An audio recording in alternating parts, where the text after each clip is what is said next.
بیعت عام کا سلسلہ شروع ہوا، مردوں نے آ کے بیعت کی، عورتوں نے آ کے بیعت کی۔ رسول اللہ صلی اللہ علیہ وسلم عورتوں کی جب بیعت کیا کرتے تھے تو ہاتھ نیچے ملایا کرتے۔ رسول اللہ صلی اللہ علیہ وسلم نے اپنی پوری زندگی میں کسی غیر محرم کو ٹچ بھی نہیں کیا، ہاتھ بھی نہیں لگایا۔ ہاتھ لگانا تو دور کی بات ہے، بعض روایات میں ایسا ہے کہ رسول اللہ صلی اللہ علیہ وسلم ایک مرتبہ بیعت لے رہے تھے عورتوں کی، تو ایک عورت نے پردے کی اوٹ سے ہاتھ کو بڑھایا،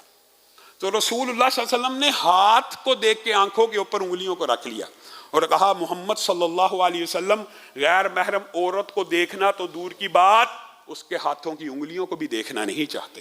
یہ رسول اللہ صلی اللہ علیہ وسلم کی حیا تھی۔ تو عورتیں جب آئیں تو رسول اللہ نے آیات بیعت کی جو تلاوت کی اس میں آپ کو پتہ ہے، اور چوری نہیں کریں گی، زنا نہیں کریں گی، شرک نہیں کریں گی۔ جب اس جملے پہ پہنچے تو چوری نہیں کریں گی، تو حضرت ہند، حضرت ابو سفیان کی جو بیوی تھی، رسول اللہ صلی اللہ علیہ وسلم کو کہنے لگی آپ ہم سے بیعت لیتے ہیں چوری نہیں کریں گی، تو میں تو آپ سے یہ شکایت لگانا چاہتی ہوں ابو سفیان تو بڑے کنجوس ہیں۔ یہ ہے وہ واقعہ حدیث مشہور فقہی جہاں پہ عورتیں بڑا خوش ہوتی ہیں کہ ان کو اجازت رسول اللہ صلی اللہ علیہ وسلم نے دے دی ہے۔ تو حضرت ہند نے رسول اللہ کو کہا آپ مجھ سے بیعت لیتے ہیں چوری نہیں کریں گی، تو ابو سفیان تو بڑے کنجوس ہیں،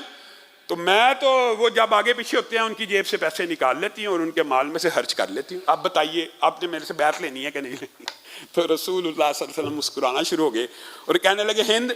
آپ کو نہیں،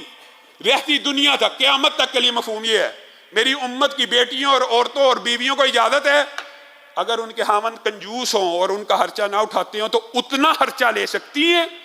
جس سے ان کی زندگی کی گزر بسر ہو جائے۔ اے ہند آپ کو بھی اجازت ہے کہ آپ اتنے پیسے نکال لیجئے جس سے لگژری نہیں، نیسیسٹی، ضروریات پوری کرنے کے لیے اگر خاوند کی جیب سے پیسے نکال لیے جائیں تو یہ جائز ہے اور درست ہے۔ اور یہ حدیث جب کوئی عالم یا مولوی بیان کرتا تو ہماری یہ بہنیں جو جمعہ پڑھنے آتی ہیں یا سامعین آڈینس میں ٹی وی پہ سنتی ہیں بڑا خوش ہوتی ہیں کہ یہ حدیث بیان کیا کریں کہ خاوندوں کی جیب، اور بھائی اللہ کی بندیوں، یہ اس کا مطلب یہ نہیں ہے کہ آپ نے اب شاپنگ بھی کرنی ہے تو خاوند کی جیب سے اللہ کے رسول نے جو اجازت دی ہے اس کو بھی سمجھیے۔ اس کا مطلب صرف یہ ہے کہ ضروریات زندگی میں سے ایمرجنسی کے لیے، میڈیسن کے لیے، بچہ بیمار ہو گیا اس کے لیے آپ کے خاوند کے پاس استطاعت ہے اور وہ واقعی کنجوس ہے تو آپ نکال لیجئے۔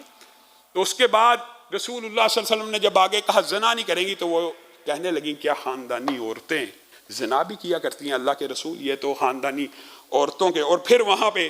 رسول اللہ صلی اللہ علیہ وسلم کا اور ان کا وہ مکالمہ ہوا کہ جس کے اندر مشہور باقی حدیث کی کتابوں میں موجود ہے۔